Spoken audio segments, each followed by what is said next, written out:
1분 뒤에 시작할게요.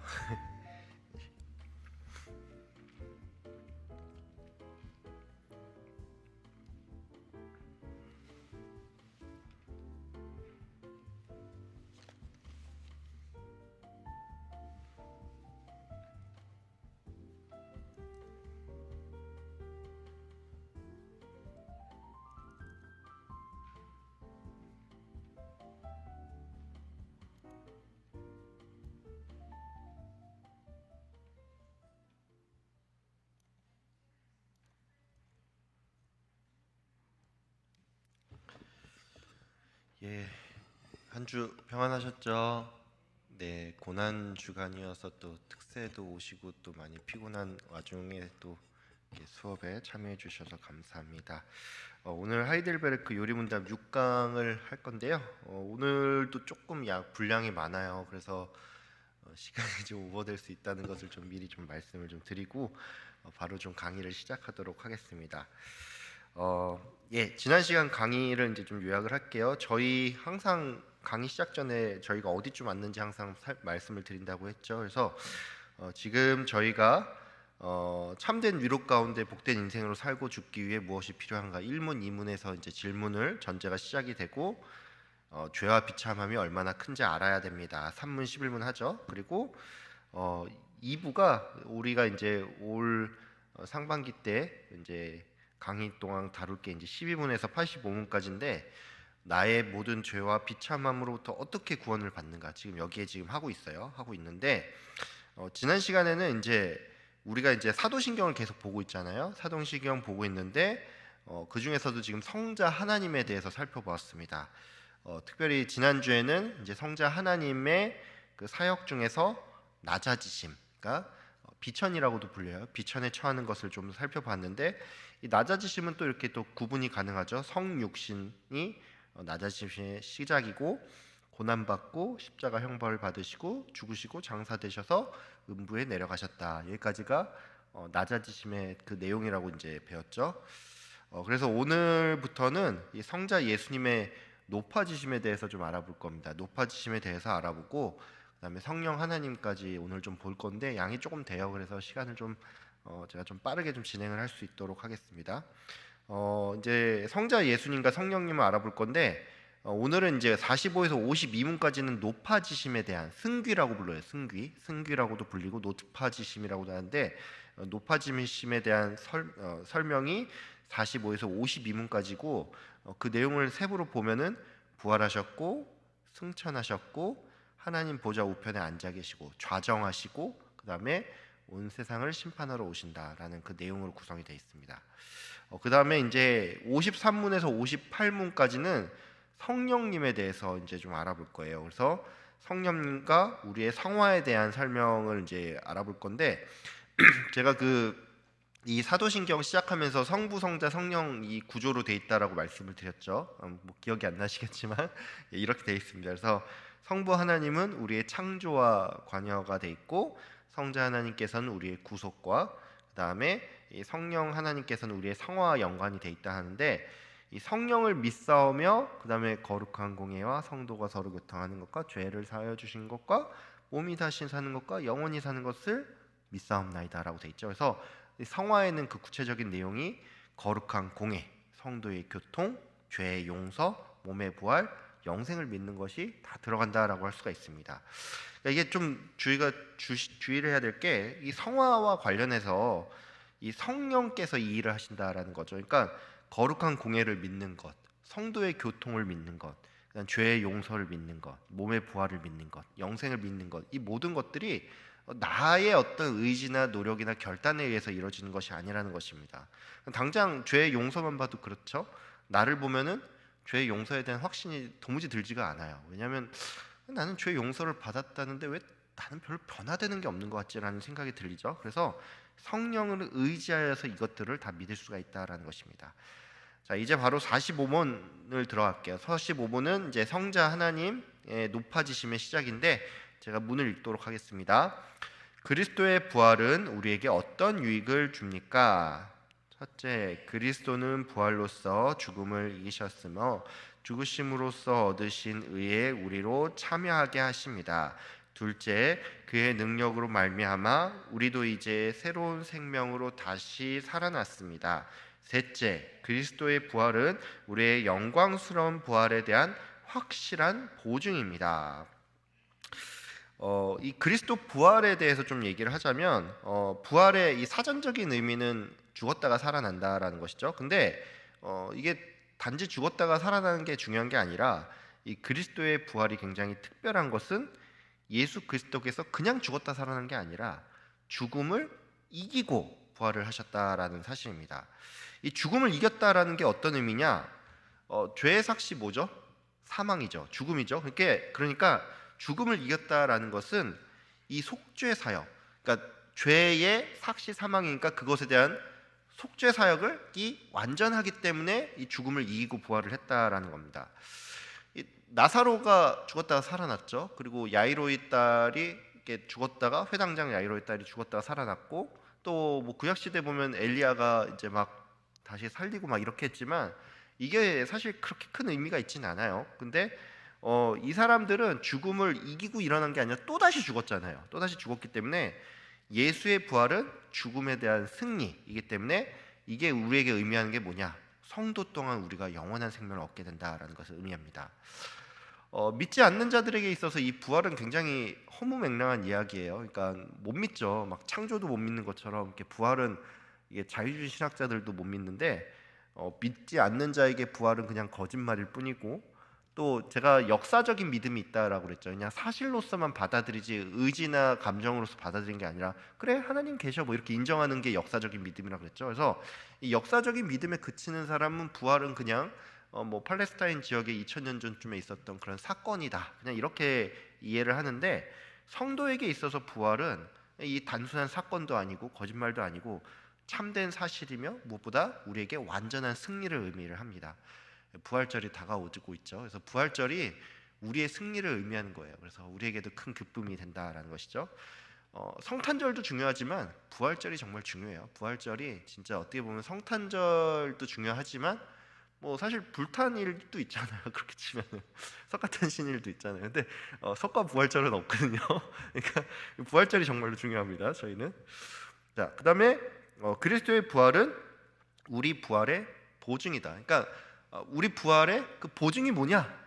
예수님께서 부활하신 것이 우리의 부활의 보증이라는 것이죠. 그래서 로마서 8장 11절에는 예수를 죽은 자 가운데서 살리신 이의 영이 너희 안에 거하시면 그리스도 예수를 죽은 자 가운데서 살리신 이가 너희 안에 거하시는 그의 영으로 말미암아 너희 죽을 몸도 살리시리라. 그러니까 예수가 부활했다는 것이 또 우리를 부활하는 그 보증이 된다라는 것이죠. 근데 이 그리스도 부활에 대해서 뭐 이런저런 반론들이 있습니다. 반론들이 있는데 뭐 부활 안 했다라는 걸 어떻게든 뭐 얘기하려는 그런 얘기죠. 도적설, 제일 유명한 게 도적설이에요. 이거는 그 유대교 같은 경우에 이제 이거를 많이 믿는다라고 하는데, 대제사장들이 이제 마태복음 28장 13절에 나와요. 경비병들한테 돈을 주죠. 돈을 주면서 예수님의 시체를 그 제자들이 훔쳐갔다라고 주장해라, 이런 식으로 이렇게 돈을 주면서 사람을 매수를 하죠. 근데 이게 제가 찾아봤거든요. 근데 유대교가 이거를 어떻게 받아들일까 봤는데 전부가 다 유대교인들이 받아들이지는 않는데요. 이게 일부 유대교인들은 이걸 받아들이는데 공식적으로 이걸 다 믿지는 않는다라고 합니다. 뭐 그렇다고 하대요. 네, 찾아보니까. 그다음에 또 기절설이 있어요. 기절설은 이제 자유주의 신학 그쪽에서부터 나온 것들인데, 다량의 출혈을 의해서 피를 너무 많이 흘려가지고 쇼크 상태로 혼수 상태에 빠져가서 일시적으로 심정지 상태에 이르렀다. 그래서 잠깐 죽은 걸로 오해가 됐지만 나중에 예수님께서 이제 무덤에 누우시다가 나가 살아났어 하면서 나가자 하고 딱 나가야, 그렇게 말하는 게 기절설입니다. 말도 안 되는 얘기죠. 그렇게 치면은 왜 수위가 비어 있는지 이거에 대해서 설명하면 안 돼요. 막 정신 차리고 살아났는데 옷 벗고 나가면 이상한 거잖아요. 그거 좀. 새 몸을 입었기 때문에 이게 나온 거예요. 수위가 남아 있다는 거. 환상설. 이거 뭐 또 유명하죠. 뭐 다 이게 어떻게 말해서 사람들이 일종의 다 어떤 환상, 엑스터시 상태에서 너무 간절히 받아서 단체가 다 환상을 봤다라고 하는데, 이게 확률이 전혀 없는 확률이랍니다. 이게 말도 안 되는 확률이라고 하네요. 그래서 그리스도의 부활에 대한 증언이 무엇이 있느냐? 성경에서는 빈 무덤, 모든 복음서들이 그 무덤이 비어 있다라는 것을 다 그렇게 얘기를 했죠. 그러니까 자증이에요. 그러니까 성경 자체의 증언에서 그렇다고 하고, 예수님을 목격한 이들이 엄청나게 많죠. 막달라 마리아, 베드로, 야고보, 12제자. 고린도 전서에 보면 뭐 500여 명의 형제가 봤다라는데, 그러니까 이게 막 그 사도 바울이 이런 말을 하죠. 500여 명의 형제가 이렇게 다 목격을 했는데 이게 사실이 아니면 전하는 내가 이게 얼마나 기독교인이 얼마나 억울한 삶을 살고 있느냐. 이게 사실이 아닌데 믿는다면 기독교인만큼 억울한 게 없다. 뭐 이렇게 오히려 논증을 하는 그런 게 있죠. 그러니까 이걸 보면 알 수 있지만 이게 진짜 거짓이라면 이걸 믿고 있는 우리가 얼마나 어처구니가 없냐. 그러니까 되게 삼자의 시각으로 얘기를 하잖아요. 오죽하면. 그러니까 이게 되게 신빙성이 높다는 걸 알 수 있습니다. 그 자체로서도. 뭐 그 외에도 제가 이제 수의 같은 경우도 얘기했죠. 수의가 그게 없어져 있다는 거는 새 몸을 입고 그렇게 딱 돼 있다는 그런 건데, 그다음에 이제 성경 외의 증언들도 있어요. 성경 외의 증언은 이제 구체적으로 이제 성경 외의 증언들이 예수님이 부활했다라고 이렇게 딱 쓴 건 아니에요. 근데 그 현상들에서 말하고 있습니다. 예를 들어서 뭐 초기 기독교 저술가 및 교부들, 예를 들어 뭐 클레멘스, 이그나티우스, 폴리카프는 뭐 이 사람들은 교부니까 그렇다 칠 수가 있는데, 그 로마 역사가 이 타키투스라든지 뭐 그다음에 이제 폴리니우스라는 그 어떤 비두니아 지역이었을 거예요. 거기 이제 총독이 황제에게 보내는 서신, 그다음에 이제 뭐 유대의 역사가 요세푸스 유명하죠.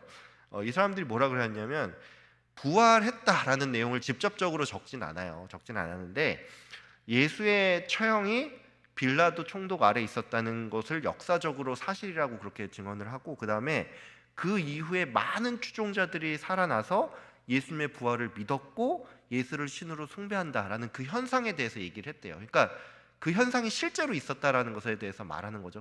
그러니까 그 자체만으로도 굉장히 신빙성이 높다는 거예요. 그러니까 전체가 그렇게 많은 사람들이 믿는다는 것 자체가 이게 뭔가 미쳤든지 진짜든지 둘 중 하나밖에 없다는 거죠. 중간지대가 없어요. 그래서 예수를 믿는다는 것 자체가 미쳤든지 진짜든지 완전한 거짓말이든지 완전히 진짜든지 둘 중에 하나지 중간은 없습니다.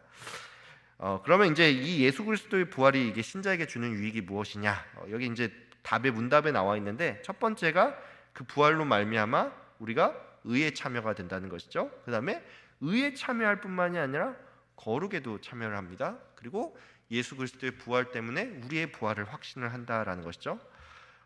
부활을 믿지 않으면 이제 그 신앙은 정말로 구원받는 신앙이 아니에요. 왜냐하면 예수의 가르침이 중요하다라고 하는데 내 육체의 부활을 믿지 않으면 이게 이게 기독교입니까? 이게 이게 기독교가 아니죠. 이게 유사 기독교라고도 할 수도 없고, 아니 우리가 궁극적으로 우리 입장에서 물론 하나님 그 이제 뭐 성경 말씀에 우리의 존재 목적이 하나님께 영광 돌리고 이런 거 있지만, 우리 솔직히 우리가 교회 왔는데 구원에 대한 보장이 없으면 우리가 기독교인으로 살아갈 수가 있겠습니까?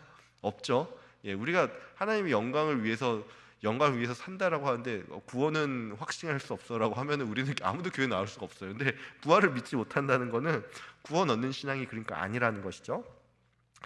그리고 부활이 신자에게 주는 유익에서 의에 참여하고 그 다음에 거룩에도 참여한다라고 돼 있잖아요. 그러니까 칭이랑 성화가 같이 연결이 돼 있습니다. 그 부활 신앙이 우리에게 의롭다함 하나만 주는 게 아니라 부활 신앙을 통해서 우리가 또한 성화의 길로 나아간다라는 것이죠. 그러니까 이게 우리가 아마 저를 포함해서 많은 그 목회자들이 되게 어려워하는 것 중에 하나가 뭐냐면 절기 설교를 할 때 되게 힘들어요. 왜냐하면 본문이 되게 정해져 있고 그렇잖아요. 그러니까 메시지가 되게 정해져 있으니까 매번 어떤 설교를 해야 되나라는 고민을 하는데, 이 예수님의 부활이 또한 우리의 삶에 있어서 성화로 이어진다라고 설교를 하는 순간 설교의 주제가 되게 많아집니다. 그러니까 예수의 부활에 대한 그 역사적 사실과 그것만 말을 하면 사실 부활절 설교가 되게 하나밖에 나올 수가 없거든요. 그러면 매번 고통스러워요. 그 목사님들이 고통스러울 수가 없는데, 예수님의 부활을 통해서 우리의 성화에 대해서 얘기를 한다고 치면 그때부터는 얘기할 게 좀 많아지는 거죠. 예, 그래서 칭의와 부활은 칭의와 성화가 함께 연결이 된다. 예.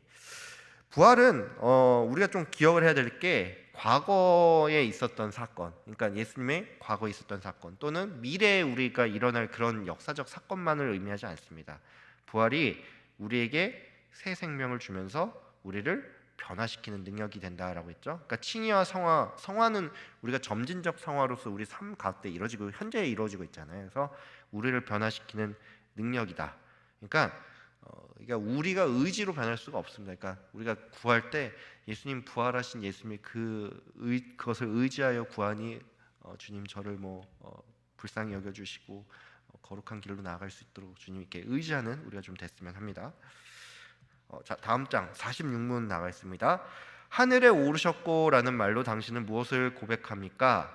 그리스도는 제자들이 보는 가운데 땅에서 하늘로 오르셨고 우리의 유익을 위하여 거기에 계시며 장차 살아있는 자들과 죽은 자들을 심판하러 다시 오실 것입니다. 47문 48문도 같이 할게요.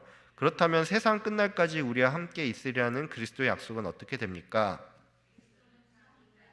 참 하나님이십니다. 그의 인성으로는 더 이상 세상에 계시지 않으나 그의 신성과 위엄과 은혜와 성령으로는 잠시도 우리를 떠나지 않습니다. 48문입니다. 그런데 그리스도의 신성이 있는 곳마다 인성이 있는 것이 아니라면 그리스도의 두 본성이 서로 나뉜다는 것입니까? 결코 그렇지 않습니다. 신성은 아무 것을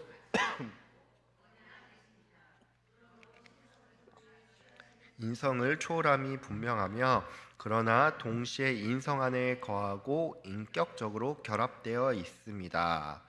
이 46문이 이제 승천에 대한 건데 승천이 이제 예수 그리스도의 인성이 이제 올라갔다라는 거예요. 하늘로 올라갔다라는 것이고 이 47문, 48문은 이에 대한 이제 여러 가지 이견들과 루터파라든지 하이델베르크가 독일이잖아요. 그러니까 루터파가 되게 강세였기 때문에 이에 대한 여러 가지 이견들이 있었기 때문에 또 로마 카톨릭과도 또 연계해가지고 이 47문, 48문이 나왔습니다.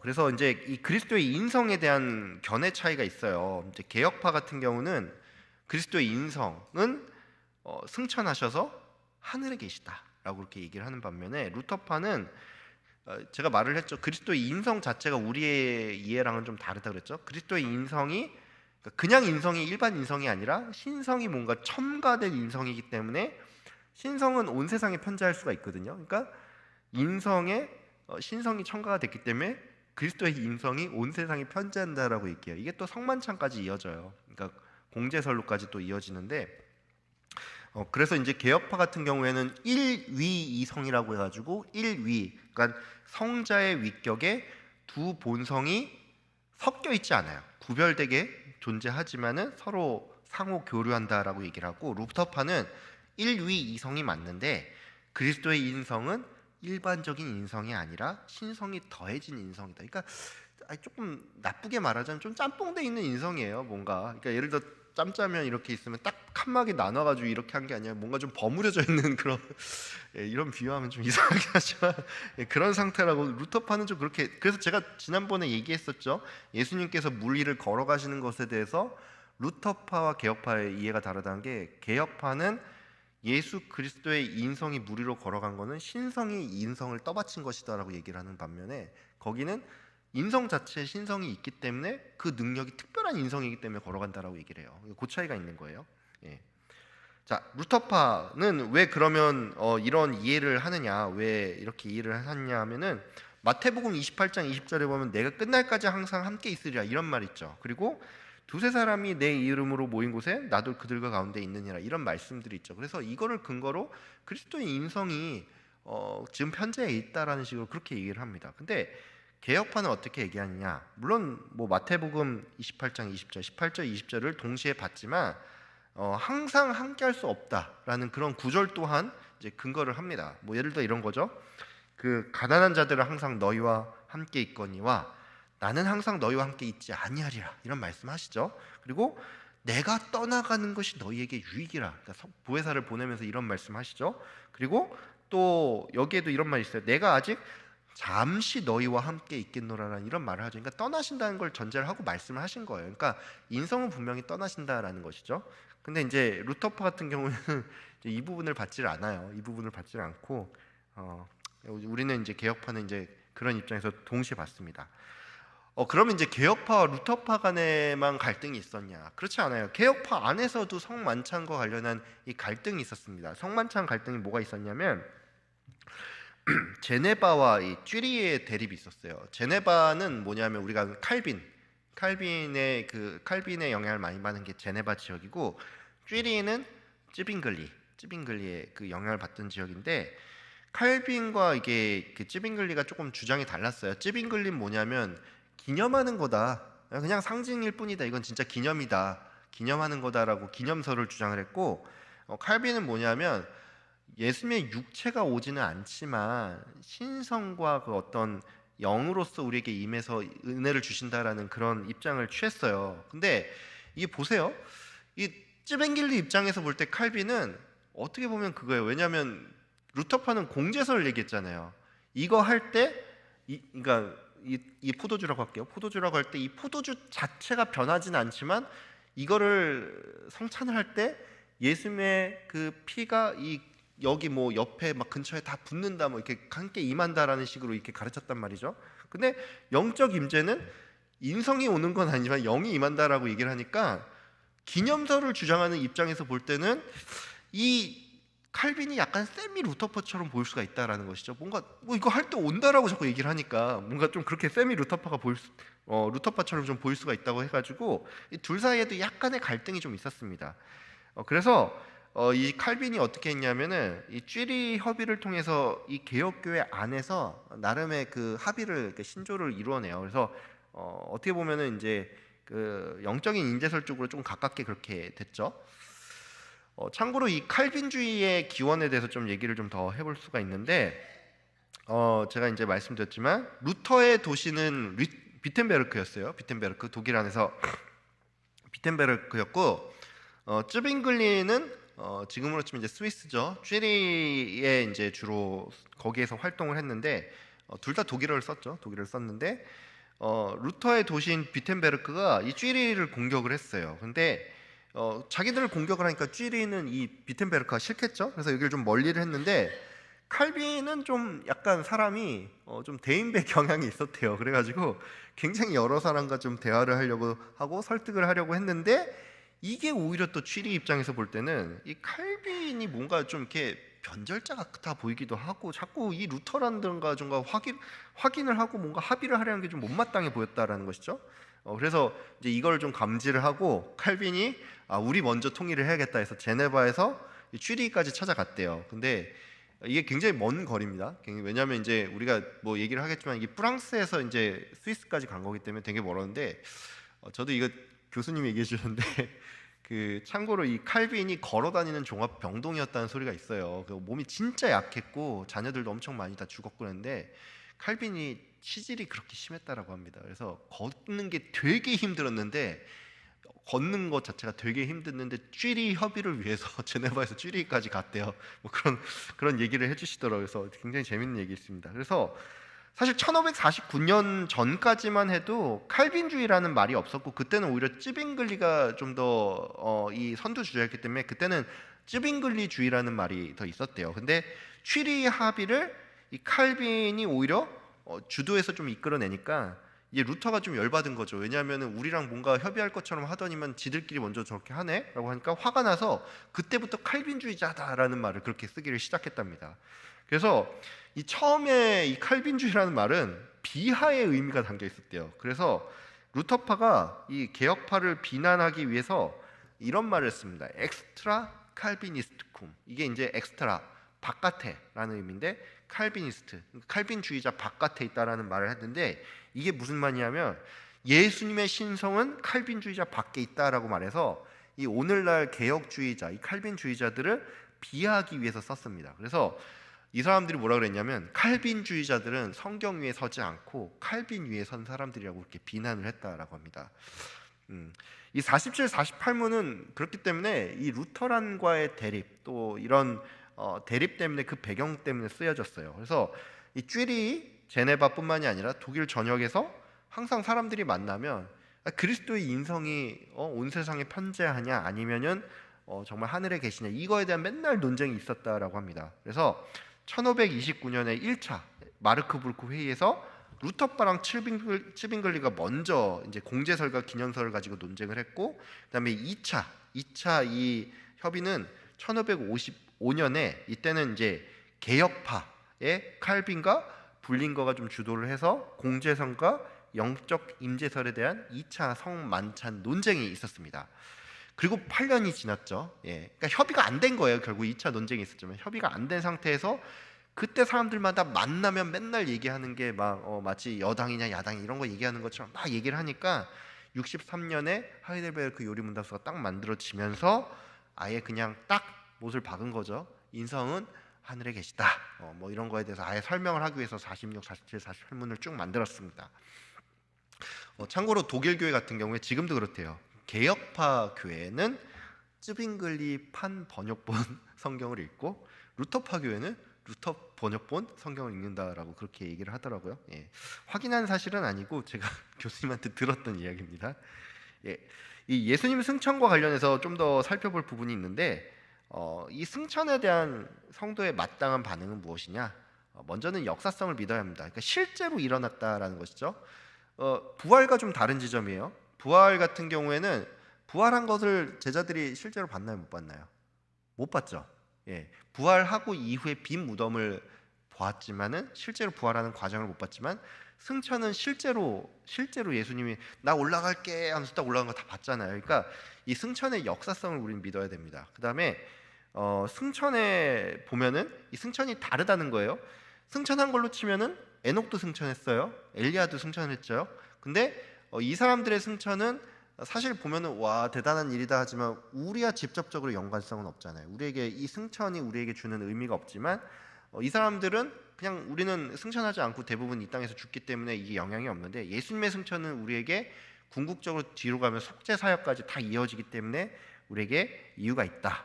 그러면 예수님의 승천이 우리에게 과연 어떠한 유익을 주느냐, 이게 49문에 나옵니다. 49문인데 제가 49문 읽을게요. 그리스도께서 하늘에 오르심은 우리에게 어떤 유익을 줍니까? 첫째, 그리스도는 우리의 대언자로서 하늘에서 우리를 위해 그의 아버지 앞에서 간구하십니다. 둘째, 우리의 몸이 그리스도 안에서 하늘에 있으며 이것은 머리 대신 그리스도께서 그의 지체인 우리를 그에게로 이끌어 올리실 것에 대한 확실한 보증입니다. 셋째, 그리스도는 그 보증으로 그의 성령을 우리에게 보내시며 우리는 성령의 능력으로 말미암아 그리스도께서 하나님 우편에 앉아 계신 위의 것을 구하고 땅의 것을 구하지 않습니다. 예수님의 승천이 우리한테 과연 어떤 유익이 있느냐라는 그런 내용이 49문인데 크게 나누면 이런 게 있어요. 먼저는 하나님 우편에서 우리를 위해서 간구하신다라는 것입니다. 그러니까 예수님께서 우리의 변호자가 되신다는 거죠. 뭐 쉽게 말하면 이거예요. 제가 예를 들어서 여러분이 저한테 목사님 그 무슨 사항이 있는데 이거 담임 목사님한테 좀 전해 주십시오라고 얘기를 했다고 칠게요. 근데 제가 알겠어요 하는데 제가 예를 들어서 무슨 교회를 저기 멀리 예를 들어서 경기도 화성 쪽에서 예를 들어 사역을 한다라고 칠게요. 그러면은 하나님께 담임 목사님한테 뭘 전달해 달라고 하는데 제가 멀리 있는 거랑 그 다음에 바로 옆에서 같이 교역자회의 하면서 전달하는 거랑 뭐가 더 효과가 있다고 생각하시죠? 후자, 그렇죠? 그러니까 하나님 우편에 승천을 하셨다는 거는 하나님께서 예수 그리스도께서 성부 하나님 바로 옆에서 우리를 위해서 간구한다는 그런 유익이 있습니다. 그래서 우리의 변호자가 되신다는 그런 유익이 있고, 그 다음에 예수 그리스도의 승천이 우리에게 성도의 본향이 결국 천국에 있다라는 그런 소망의 근거를 알려줍니다. 우리의 몸이 그리스도 안에서 하늘에 있다라는 말은 이게 무슨 얘기냐면 지금 내가 하늘에 몸이 있다 이상한 말을 하면 안 돼요. 그게 아니라 장차 우리가 가지게 될 그 몸이 예수님이 가지고 있는 그 부활의 몸처럼 천국에 합당한 몸이 된다라는 것이에요. 그럼 이제 영혼은 어떻게 되냐? 이 땅에서 성도의 영혼은 부패한 가운데 있긴 하지만 지금 이 시간 부패한 가운데 있지만 우리가 성령과 연합한 상태이긴 하죠. 그래서 과정 중에 변화에 있는 상태입니다. 그래서 우리는 지금 현재는 신분적으로는 변해 있어요. 변해 있지만 우리의 본질 자체가 지금 막 완전한 성화의 단계가 아니라 점진적 성화의 단계이기 때문에 과정 중에 있습니다. 그러니까 약점이 계속 있다라는 것이죠. 그래서 이 땅에서 완전 성화는 아직 이루지 않고 우리가 죽고 나서 천국에 갔을 때 완전한 성화 영화의 그 길로 이룬다는 것이죠. 예수님의 승천은 성령 보내심의 보증이다. 이거 앞에서 설명을 드렸죠. 그래서 말씀이 이런 거 있죠. 내가 떠나가는 것이 너희에게 유익이다 하면서 내가 가면 보혜사를 너희에게 보내겠다라고 말씀하시죠. 그럼 예수님의 승천이 또 어떤 유익이 있느냐? 성령의 능력으로 말미암아 하나님 우편에 앉아 계신 위의 것을 구하고 땅의 것을 우리가 구하지 않는다라는 것입니다. 그러니까 예수님께서 승천하셔서 우리를 위해서 계속 구하시고 기도하시기 때문에 우리가 그때부터 변화가 되는 거예요. 그러니까 제자들 보세요. 제자들이 딱 예수님 돌아가시기 전에 그 모습을 한번 보세요. 그 모습을 볼 때 베드로가 막 부인하잖아요. 부인하고 막 제자들 다 뿔뿔이 흩어지고 예수님 막 돌아가시기 불과 얼마 전에도 네가 높니 내가 높니 내가 한 자리 차지할 거다 이러면서 막 싸우는데 이 사람들이 갑자기 뭐가 이게 획가닥한 건지 갑자기 예수님 승천하시고 나서 갑자기 다 변하잖아요. 사람들이 이게 그러니까 하나님 우편에 앉아 계신 위의 것을 구하고 땅의 것을 구하지 않는 게 예수님 승천하셔서 우리를 위해서 간구하시기 때문에 우리가 이렇게 변한다라는 것입니다. 쉽게 말해서 성도도 변할 수가 있다라는 거죠. 제자들이 그게 변한 것처럼 성도도 변할 수가 있는데 이 성도가 이렇게 담대해지는 이유는 간단히 생각하면 이거예요. 우리가 굉장히 큰 빽이 우리에게 생긴다는 거죠. 내가 너 아버지 뭐 하시나 하니까 우리 아버지 하나님인데요. 뭐라고? 그래서 이제 막 굉장히 이렇게 빽이 생긴다라는 거죠. 예. 그리스도의 승천이 가져다 주는 또 여러 가지 유익들인데 이제 기타 유익이 뭐냐? 만물을 충만하게 하신다는 게 있는데 이게 예수 그리스도 하나님께서 예수 그리스도를 통해 교회의 머리가 되시고 만물을 충만하게 하신다. 그러니까 교회의 수장으로서 세상의 통치자가 되신다는 그런 유익이 있고 큰 대제사장으로서 하늘에서 중보하신다. 그러니까 예수님의 삼중직에 보면은 대제사장직 그리고 중보자의 역할이 있다라고 했죠. 근데 그게 살아 생전에 그러니까 살아 계셨을 때만 뿐만이 아니라 지금도 계속 그렇게 하신다라고 말씀을 드렸죠. 예. 이제 50분 넘어가겠습니다. 자, 하나님 우편에 앉아 계시며라는 말이 왜 덧붙여졌습니까? 그리스도는 거기에서 자신을 그의 교회의 머리로 나타내기 위해서 하늘에 오르셨으며 성부께서는 그를 통해 만물을 다스리십니다. 51문 읽겠습니다. 우리의 머리 되신 그리스도의 이 영광은 우리에게 어떤 유익을 줍니까? 첫째, 그리스도는 성령으로 그의 지체인 우리에게 하늘의 은사들을 부어주십니다. 둘째, 그는 그의 권능으로 우리를 모든 원수들로부터 보존하시고 네. 예, 승천 이후에는 하나님 우편에 앉아 계십니까? 좌정하심이죠. 좌정하시는데 그러니까 승천하신 이유가 좌정하신 거예요. 자, 근데 어디에 앉으셨다 그랬죠? 하나님 우편에 앉아 계셨다라고 하니까 하나님 지금 이제 뭔가 이렇게 생각할 때 하나님 이렇게 딱 앉아 계시고 오른쪽에 예수님 이렇게 앉아 계시고 이렇게 생각을 할 수가 있는데 공간적인 의미가 아니에요. 근데 왜 그런지는 아시죠? 하나님께서 영이신데 예, 우리 딱 천국 갔더니만 하나님 이렇게 생기셨고 오른쪽에 예수님 이렇게 앉아 계셔 이렇게 말하는 거 아니에요. 예.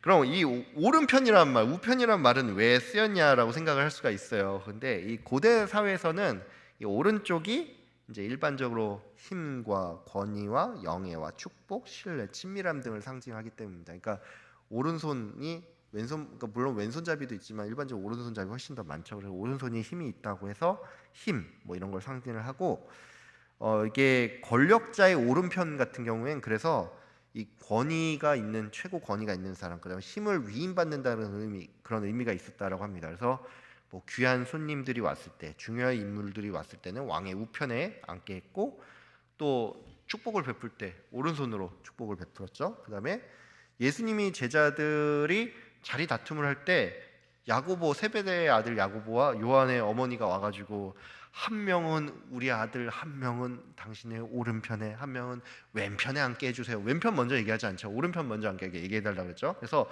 서열 1위와 2위의 자리를 달라라고 그렇게 얘기를 하셨는데 당시의 사회적 관습에 따르면 오른편, 우편이 가장 권력자의 위치였습니다.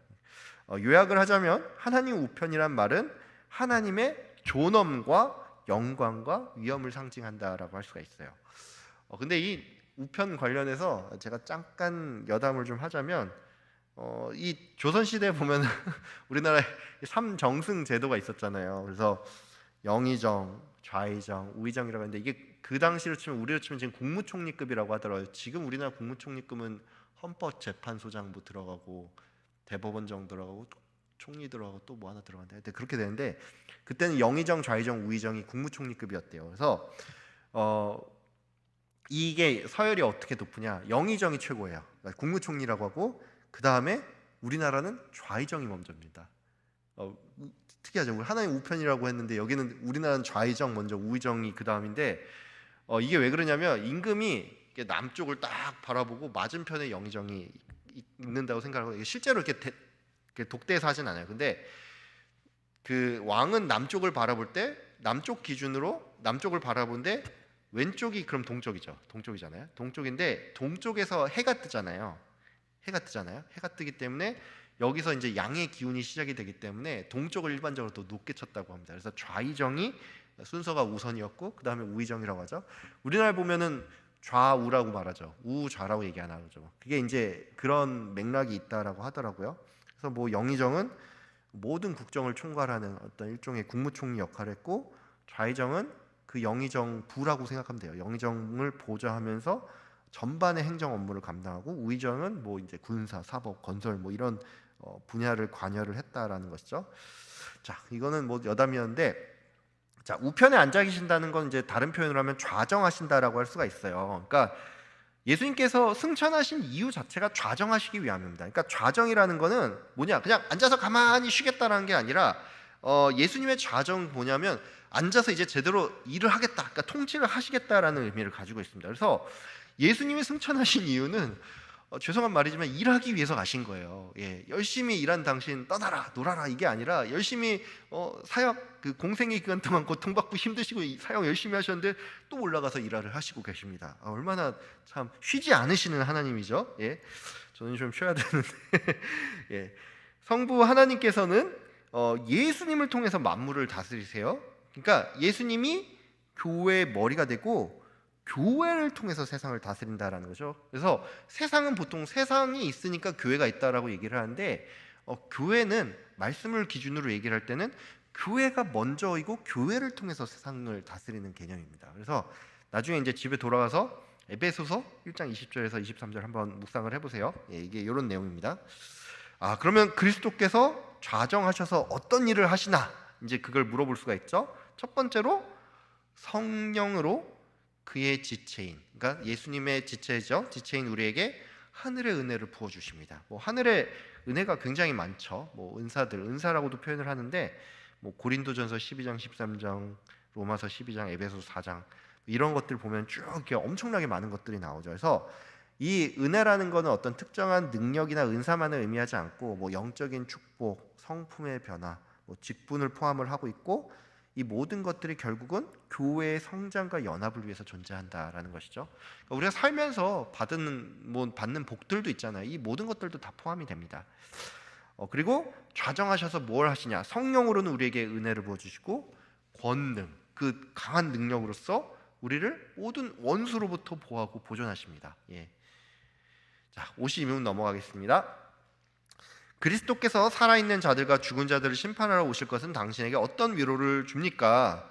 내가 어떠한 슬픔과 핍박을 당하더라도 전에 나를 대신하여 하나님의 심판대 앞에 서시사 내게 임한 모든 저주를 제거하신 바로 그분이 심판자로서 하늘로부터 오시기를 머리들어 기다립니다. 그가 그의 모든 원수들 곧 나의 원수들은 영원한 멸망으로 형벌하실 것이며 나는 그의 택함을 받은 모든 사람들과 함께 하늘의 기쁨과 영광 가운데 그에게로 이끌어 들이실 것입니다. 자, 이제 좌정하시고 마지막은 심판하신다는 것이죠. 그래서 그 심판이, 예수님의 심판이 우리에게 어떤 위로를 주는지에 대한 내용인데, 이제 52문의 내용은 예수님의 재림 그리고 그 심판을 다루고 있습니다. 여러분, 우리가 예수님의 재림을 좀 사모하고 있나요? 예.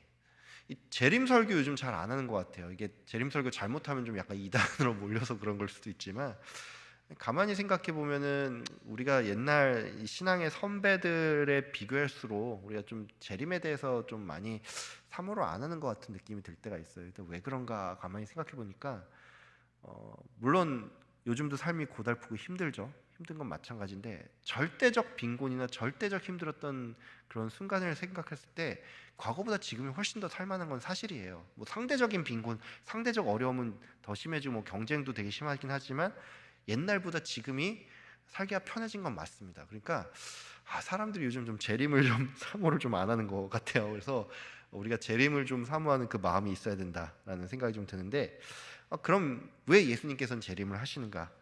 결국은 그 목적이 심판입니다. 심판.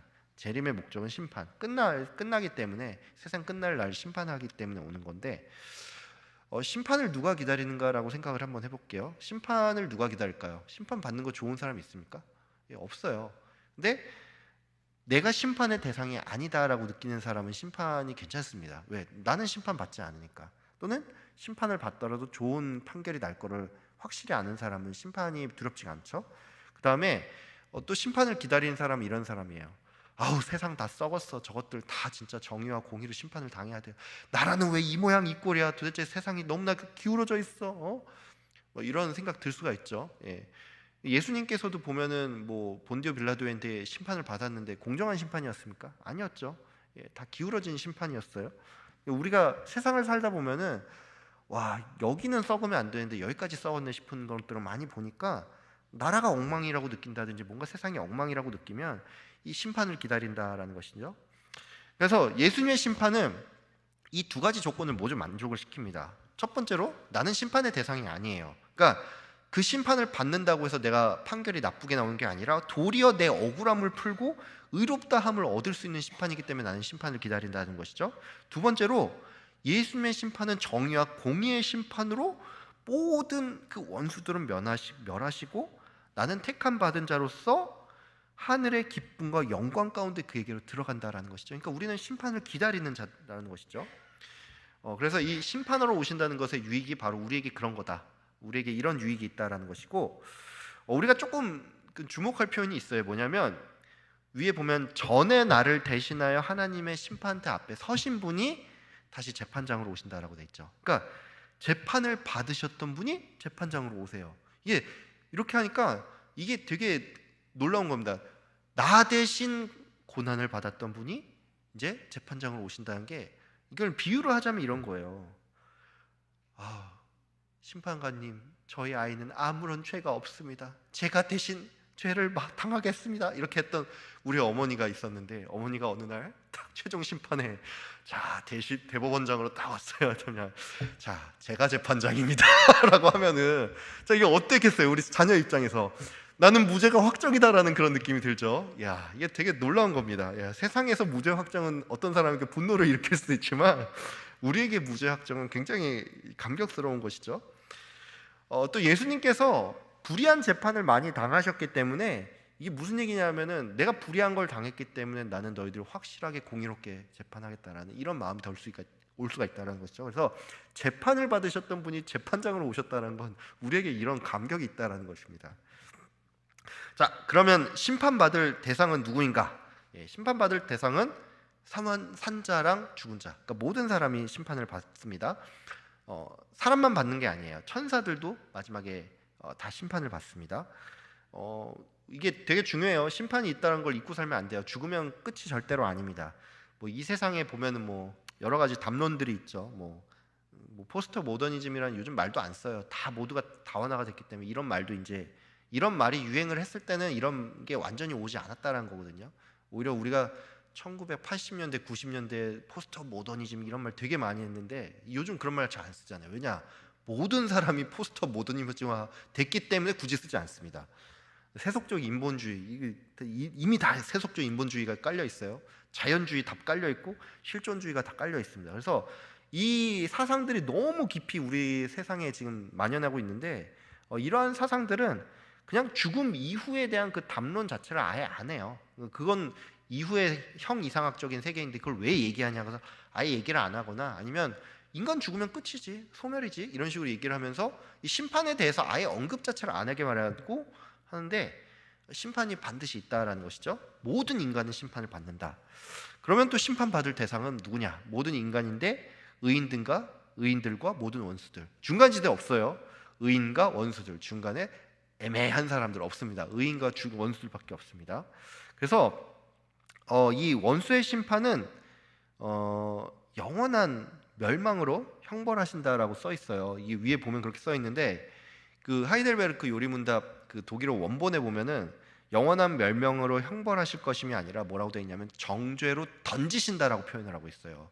그리고 의인은 예수 그리스도께로 이끌어 주신다라고 돼 있어요. 그러니까 이 표현이 되게 재밌죠. 한 명은 이끌어 주시고 한 명은 던져버린다고 그렇게 표현을 하고 있어요. 그러니까 이게 조금 더 시적으로 좀 표현을 하고 있다는 걸 알 수가 있어요. 그래서 하나님께서는 이 심판을 하실 때 의인과 원수를 분리해서 한 명은 불구덩이에 던져버리시고 한 명은 이 영광의 그 자리로 이끄신다라는 것이죠. 그러면 자, 예수님 심판하러 오신다는데 언제 오십니까? 예, 예. 되게 이거 시간 많이 지났네. 오늘 여담인데 제가 보니까 댓글에 제가 댓글로 출석 체크해 달라고 적잖아요. 근데 어떤 사람이 출석 체크를 적었는데 영어를 장문을 써놨어요. 장문을 썼는데 제가 삭제했거든요. 근데 장문이 뭐냐면 예수님이 2068년쯤 온다 뭐라는 그런 걸 누가 되게 영어로 장문 번역을 눌러보니까 몇 대가 지났고 이렇게 해서 2068년쯤에 이런 거 적혀 있더라고요. 예, 그런 거 적혀 있었는데 제가 삭제해 버렸거든요. 저희 교회 홈 게시판에 누가 그런 걸 적어놔가지고 자, 근데 예수님 언제 오실지 알 수 있습니까? 없습니까? 아무도 몰라요. 예수님조차도 그날과 때에 관해서는 천사도 모르고 자기도 모르고 아버지만 아신다고 했고, 근데 모르니까 노세 전령노세 멀서 언제 올지 모르니까 탱자탱자 놀자 아니죠. 예수님께서 내가 속히 온다 그랬고 도적같이 이른다라고 그렇게 말씀하셨어요.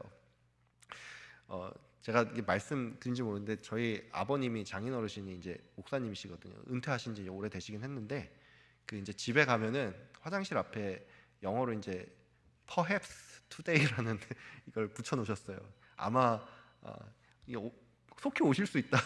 언제일지 모른다라는 얘기죠. 그래서 perhaps today라는 그 문구가 있는데 우리가 늘 긴장하면서 살아야 됩니다. 우리 고난주간 부활절 기쁨 못 누리고 갈 수도 있어요. 내일 갑자기 죽을 수 있습니다. 자, 53분 넘어가겠습니다.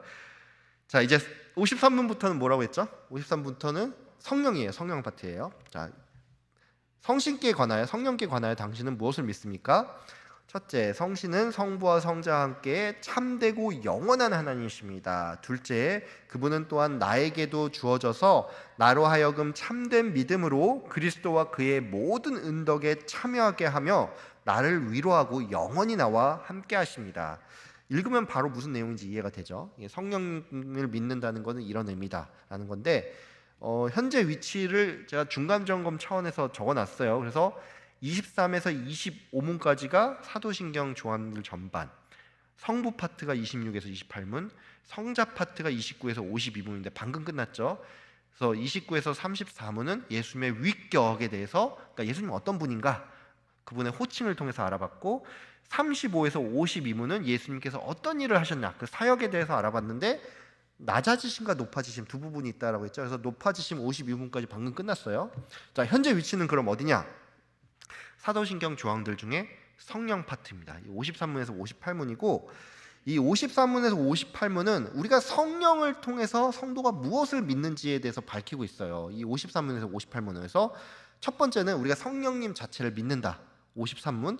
그 다음에 54에서 55문은 거룩한 보편적 교회랑 성도의 교제를 믿는다. 그 다음에 56에서 57문은 죄 사함과 육신의 부활. 그 다음에 58문은 영원한 생명을 믿는다라고 되어 있죠. 그래서 성령을 믿사오며 거룩한 공예와 성도가 서로 교통하는 것과 죄를 사하여 주신 것과 몸이 나는 것과 영원히 사는 것을 믿사옵나이다. 이게 6개 나오죠.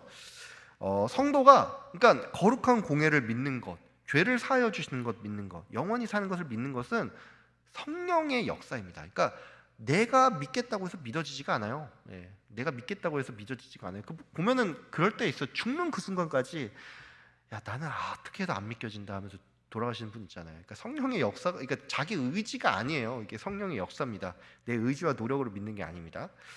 자, 그러면 성령을 믿는다는 것이 무엇을 의미하냐라고 할 때 두 가지로 설명을 할 수가 있어요. 첫 번째로는 그러니까 성령 그분의 존재 자체를 믿는다는 거예요. 그러니까 존재론적으로 삼위일체이신 성령 하나님을 믿는다라는 의미가 있고, 두 번째는 내가 성령 하나님을 믿는다는 게 성령님께서 나에게 무엇을 하셨는지, 나에게 먼저 성령께서 주어지시고 그 성령 때문에 내가 참된 믿음으로 그리스도와 연합되고 이 성령님께서 우리를 위로하시면서 내가 영원히 함께 하신다. 성령께서 영원히 나와 함께 하신다는 이 구원론적, 존재론적 두 가지 측면이 있습니다. 자, 이제 삼위일체에 대해서 잠깐 좀 설명을 드리는데, 이 삼위일체에 대해서 신비해요. 굉장히 신비로운 건데, 다 아실 거라고 생각하지만 또 이제 보니까 완전 초보로도 듣는 분도 계셔서 삼위일체에 대해서 설명을 할게요. 성부는 스스로 계신 분, 영원전에. 그러니까 영원전이라는 표현은 사실 우리의 개념으로 이해될 수 있는 개념이 아닙니다. 왜냐하면 우리는 시간과 공간이라는 그 개념에 속박이 되어 있기 때문에 철학적으로 이해가 되는 거지 경험적으로 이해되는 개념은 아니에요. 영원전에 스스로 계셨다. 그러니까 스스로 계셨다는 분이 있고, 성부는 성자를 언제? 영원전에 낳으셨어요. 그러니까 역사 속에 나타난 거는 대략 한 2000년 전쯤에 나타나셨지만은 성자는 영원전에 성부가 낳으셨습니다. 출생하셨다라고 하고요. 그럼 성령은 언제 나셨냐? 성령도 역시나 영원전에 나셨는데 성부와 성자로부터 나오셨어요. 그러니까 낳으셨다가 아니라 나오셨습니다. 그래서 발출이라고 표현합니다. 그래서 성자는 출생하셨고 성령은 성부와 성자로부터 나오셨다라고 돼 있어요. 근데 이 삼위일체에 대해서 서방교회와 동방교회의 이해가 조금 다릅니다. 이 서방교회는 이제 로마 카톨릭과 우리 개신교를 다 포함하는데, 이 서방교회와 동방교회가 이해가 차이가 있어요. 같은 점은 뭐냐? 하나님께서 유일하신 분이다. 그리고 삼위는 동등하다. 구별된 위격이 있다. 이거는 다 합의를 봐요. 서방교회나 동방교회나 다 합의를 보는데, 차이점은 뭐냐면 이 성령의 기원에 대한 이해가 좀 다릅니다. 서방교회는 뭐냐면 필리오케라고 해가지고 이게 발출이에요. 발출. 성령께서 성부와 성자로부터 나오셨다. 필리오케의 그 믿음을 가지고 있는데, 동방교회는 성부로부터 나오셨다. 에크파트레. 에크는 뭐냐면 from, father, 아버지로부터 나오셨다. 그러니까 성자께서 관여를 전혀 안 하신 건 아니지만 성부의 어떤 원인적인 역할을 좀 강조를 합니다. 그래서 이 서방교회 같은 경우는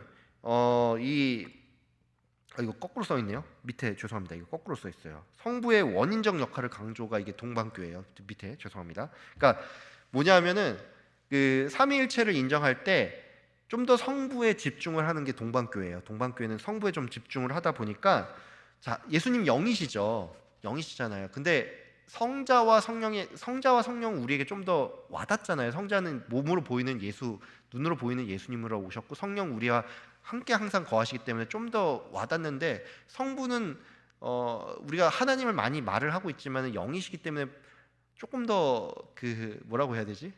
좀 더 와닿는 존재는 아니에요. 어떤 표현으로 얘기를 하면 좀 그렇긴 한데, 그게 왜 그러냐면 동방교회들이 좀 약간 신비랑 초월성을 좀 강조하는 경향이 있기 때문에 좀 이런 게 있습니다. 반면에 서방교회 거꾸로 썼어요. 성부의 원인적인 역할을 분명히 강조를 하지만 상호 동등하고 내재성을 좀 더 강조를 합니다. 그래서 서방교회들은 로마가 중심으로 됐잖아요. 근데 로마가 알겠지만은 로마가 그 막 천년의 문명을 이룩했다 막 이러면서 굉장히 많은 문명들을 발전을 시켰잖아요. 그래서 이 로마 교회의 특징이 뭐냐면, 이게 미국의 지금 그런 사고조화도 계속 이어지는데 뭐라 그러죠? 실용주의 노선이 굉장히 강합니다. 그러다 보니까 이 동방교회 같은 경우에 좀 신비주의적인 경향이 강하고 좀 더 그 초월성에 대한 그런 철학적인 담론으로서 좀 많이 하나님을 바라보는 경향이 있는데, 이 서방교회 같은 경우에는 실용주의적인 관점으로 생각을 하다 보니까 그 관점에서 그러면 우리가 이걸 믿었을 때 어떤 유익인데, 이런 인간의 구원에 대해서 좀 강조를 하는 경향이 있습니다. 그래서 이 삼위일체에 대한 이해가 같은 듯하면서 좀 다른 부분이 있다라는 것을 알 수가 있어요. 자, 그럼 동방교회는 구원 못 받냐? 이런 질문 하실 수 있는데 그런 거 없습니다. 예, 그렇게 이해를 하시면 안 돼요. 그러니까 저희가 물론 그런 부분에 있어서는 저희가 모른다라고 말을 한 게 맞습니다. 근데 아주 기본적인 영역에 있어서는 우리가 합치를 하는 부분이 있기 때문에 우리가 조직신학 교수님들조차도 그것에 대해서는 그 안에도 구원의 흔적이 있다라고 다 말을 합니다. 그렇게 얘기를 하지, 그렇다고 또 구원이 100% 있다라고 말할 수 없어요. 그건 저희가 알 수 있는 영역이 아니에요. 자, 그럼 성령님에 대한 잘못된 이해가 뭐가 있느냐라고 할 때 뭐 굉장히 많아요. 뭐 단순한 능력이나 힘으로 이해하는 오류들이 있죠. 그러니까 이게 뭐냐면 성령님께서 인격적인 분이라는 것을 좀 너무 간과하는 것이죠. 그리고 이제 성령 체험하면 뭔가 이렇게 황홀한 어떤 강렬한 감정적 경험, 막 눈물 콧물 쏟고 막 이런 게 마치 이게 좀 청년 때 자주 하는 실수인데, 막 그때 막 성령 체험했고 내가 성령님 만나가지고 막 되게 뜨겁게 찬양하고 했는데 못 이어지지 않죠. 성령님을 꾸준히 찾지 않아요. 이 피상적 감정이나 일시적 경험이 절대 아닙니다. 특정한 은사나 현상에만 집중. 이게 오순절 계통이 특별히 많이 그러는데, 오순절 계통은 성령을 강조하는 듯 싶은데 가만히 보면은 성령을 너무 도구화하는 또 경향이 있어요. 특정한 은사나 현상에 좀 집중하는 경향이 있어서 성령을 강조하는 것 같지만 오히려 성령을 격화시키는 건 아닐까라는 그런 좀 의문이 좀 드는 지점들이 있습니다. 그리고 이 성령을 마치 받고, 물론 성령이 우리에게 선물로 주어지는 게 맞지만 받는 거, 그러니까 마치 인간이 어떤 도구를 소유하는 그런 개념으로 이해하고 성령 한번 받으면 끝이지 뭔가 이런 식으로 생각하는 분은 아닙니다. 성령이 계속 충만하기 위해서 우리가 구해야 되죠. 우리가 살면 알잖아요. 내가 예수님 믿는 그 즉시 우리 마음에 다 성령이 있어요. 근데 우리 신앙이 항상 이렇게 하이 클래스를 갑니까? 안 가죠. 막 이렇게 왔다 갔다 그렇게 좋았다가 와, 나 신앙생활 좀 잘하는 것 같은데 하다가 나 왜 이따구지? 막 이러다 나 좀 잘하는 것 같아. 나 왜 이따구지? 이렇게 왔다 갔다 하잖아요. 예, 성령 충만을 구해야 돼요. 우리가 마치 뭐 불교에서 해탈 한번 하면은 사는 사리오 모르는 무리오 계속 이렇게 사는 그런 거 아닙니다. 우리는 항상 충만을 계속 구해야 됩니다. 이렇게 하면 또 불교인들은 또 아니라고 말을 하죠. 계속 비워야 된다고 얘기하는데 예, 아닙니다. 예. 그리고 성령을 조력자로 받아들이는 것도 되게 좀 좋지 않은 태도입니다. 옛날에 그래서 제가 좀 이런 찬양 좀 가사 솔직히 생각하면 좋지 않다라고 얘기한 게 뭐였냐면, 나의 등 뒤에서 나를 도우시는, 되게 위로가 되긴 하는데 좀 주객이 전도되지 않았나? 좀 싶은 그런 느낌이 좀 들 때가 있어요. 그래서 인간의 노력이나 조건 아래 또는 조력자로 받아들인 것 좀 잘못된 이해다라고 알면 될 것 같습니다. 자, 54문 넘어갈게요. 거룩한 보편적 교회에 관하여 당신은 무엇을 믿습니까? 나는 하나님의 아들이 세상의 처음부터 마지막 날까지 모든 인류 가운데서 영생을 위하여 선택하신 교회를 참된 믿음으로 하나가 되도록 그의 말씀과 성신으로 자신을 위하여 불러 모으고 보호하고 계심을 믿습니다. 나도 지금 이 교회에 살아있는 지체이며 영원히 그러할 것을 믿습니다.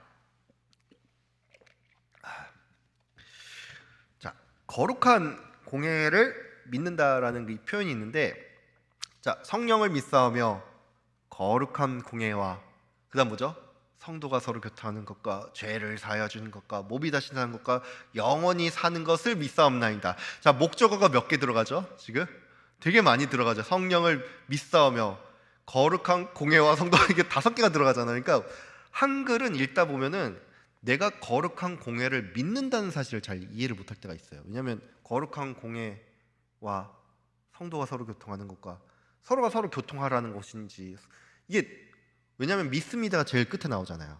그러다 보니까 이게 목적어라는 사실을 우리가 가끔 잊어버릴 때가 있습니다. 그래서 거룩한 교회를 믿는다는 것을 우리가 간과할 때가 있는데, 우리는 거룩한 교회를 믿습니다. 예. 근데 이 교회를 믿는다고 하니까 좀 이상하잖아요. 그렇죠? 왜냐하면 우리 누군가한테 너 뭐 교회 간다라는 그런 말 할 때 있잖아요. 나 교회 가, 너 뭐 종교가 뭐야 하면서 나 교회 나가 이런 표현 할 때 있잖아요. 그래서 우리 같이 교회 가자 이런 말 할 때 있잖아요. 이 교회 가자 아니면 교회 간다라는 표현은 내가 예수님 믿는데 나 기독교인이다 이런 표현을 종종 쓰죠.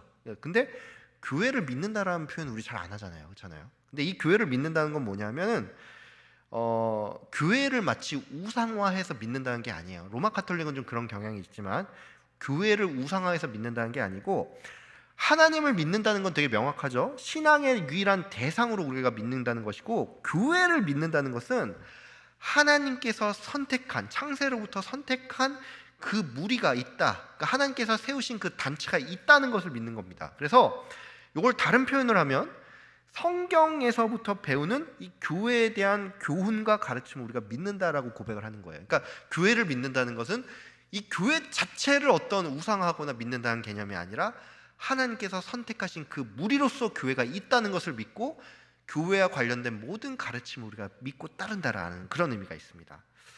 또 더해서 그 무리, 그러니까 교회로 부른 그 무리를 하나님께서 말씀과 성령으로 부르시고 보호하시고 보존하심을 믿는다라는 거예요. 그러니까 우리 교회가 보호되고 보존되는 거. 우리 교회에 보면은 뭐 여러 가지 문제 현안들도 있죠. 근데 이 보호와 보존이 어떤 당회장 목사님의 뛰어난 어떤 지략에, 물론 일반 은총을 사용하시지만 어떤 세상의 어떤 좋은 제도와 아니면 뭐 재정이 빵빵해서 아니면 성도 간의 교제가 잘 이루어지는 프로그램이 있어서 저명한 담임 목사님이 있어서 교회가 보호되는 게 아니라 말씀과 성령으로 교회가 보존이 된다는 것입니다. 보호되고 보존된다. 이 교회의 본질적 속성에 관해서 좀 얘기를 해볼 게 있어요. 이 교회에 네 가지 본질적 속성이 있는데 첫 번째가 통일성입니다. 통일성 뭐냐?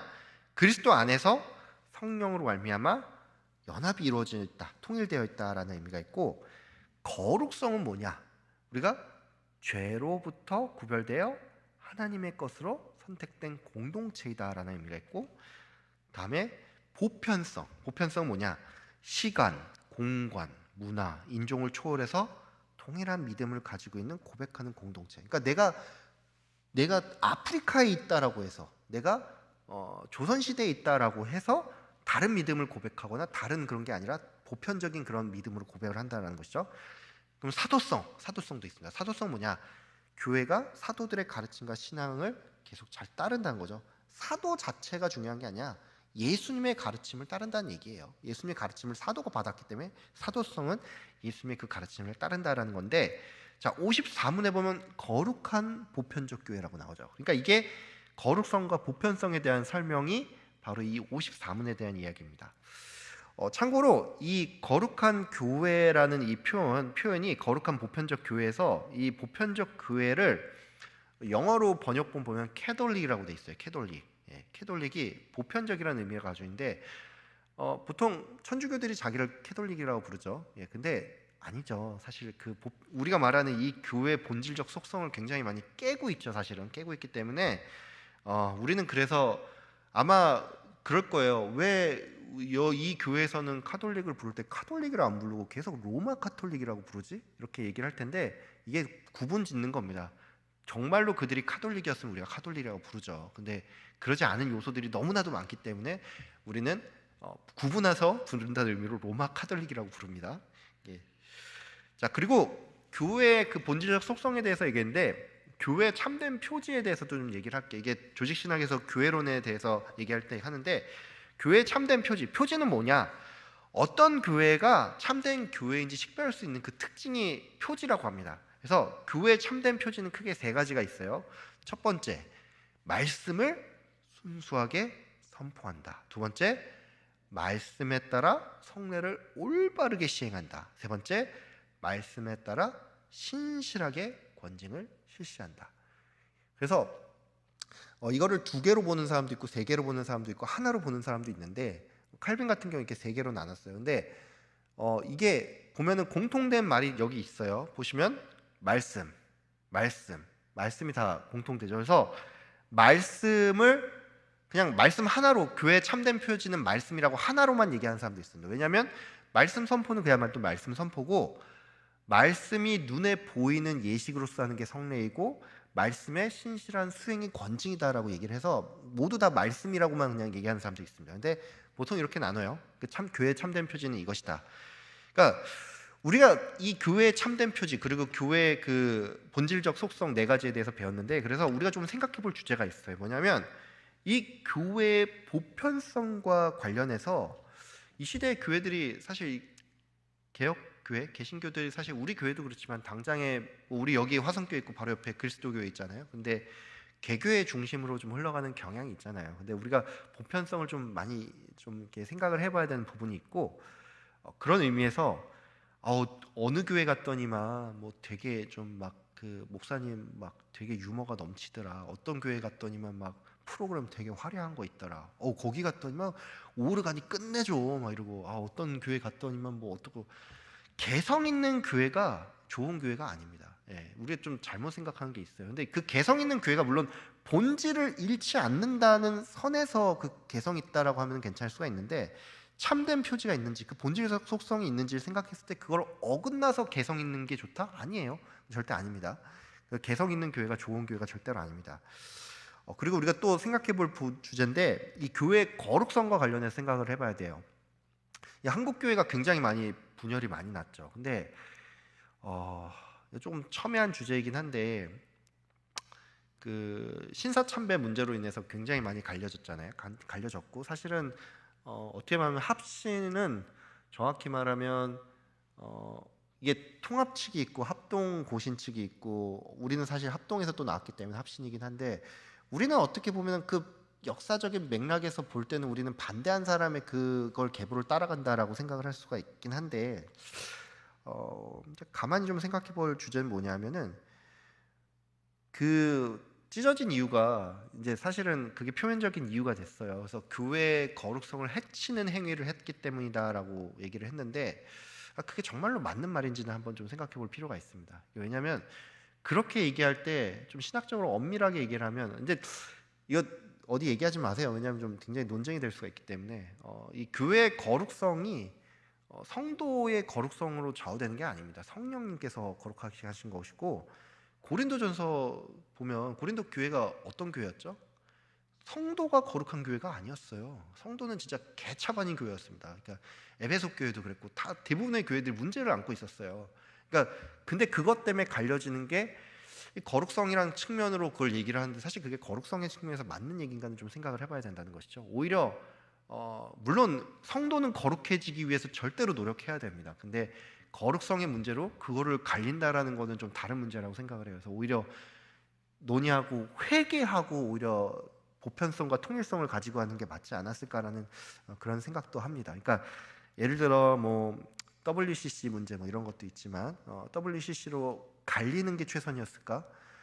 WCC 문제를 끝까지 토론해가지고 어떻게든 갈리지 않고 그것을 우리가 회개하고, 그거는 채택할 수 없는 건 채택할 수 없다라고 하고 나아가야 되지 않았을까라는 생각하는데, 물론 이것도 인간적인 생각입니다. 하나님 또 그 찢어짐에는 또 그 뜻이 있고, 바울과 바나바도 싸우고 그렇게 되는데 또 그럴 수가 있을 수 있어요. 자, 55분 넘어가겠습니다. 성도의 교제를 당신은 어떻게 이해합니까? 첫째, 신자는 모두 또한 각각 그리스도의 지체로서 주 그리스도와 교제하며 그의 모든 부요와 은사에 참여합니다. 둘째, 각 신자는 자기의 은사를 다른 지체의 유익과 복을 위하여 기꺼이 그리고 즐거이 사용할 의무가 있습니다.